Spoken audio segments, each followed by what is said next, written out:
Эта городская клиническая больница в Оши ежегодно принимает порядка 20 тысяч пациентов. Новое здание, оборудованное по современным стандартам, построили несколько лет назад при финансовой поддержке Китайской Народной Республики. В 2019 году открыли новое здание. При помощи китайской стороны выделили 181 миллион юаней на строительство и оснащение здания современными медицинскими аппаратами.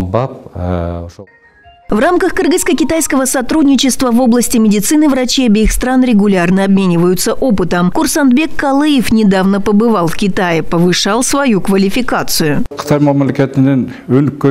Мы были в нескольких больницах Китая. Там очень развита медицина. С одной стороны, уровень как в Европе, но большой упор делают на свою продукцию. Все врачи пользуются травяными сборами. Это очень выгодно, экономично и эффективно.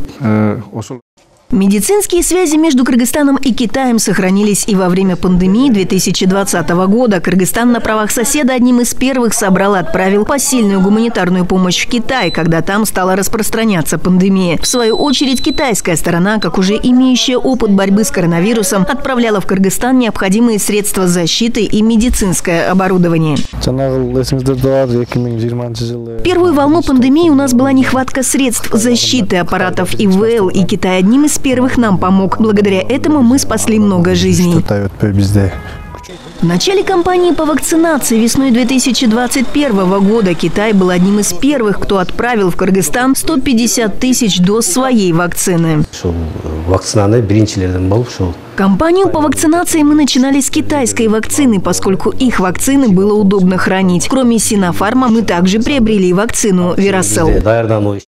Сотрудничество Кыргызстана и Китая на сегодня исчисляется десятилетиями. За последние 30 лет были подписаны сотни соглашений, в том числе в области здравоохранения. Две страны могут поддерживать друг друга, когда это необходимо, а медики обмениваться опытом и совершенствовать свои знания. Алена Смирнова, Зейнат Ибраимова, Эдиль Алиев, ЛТР, Ош.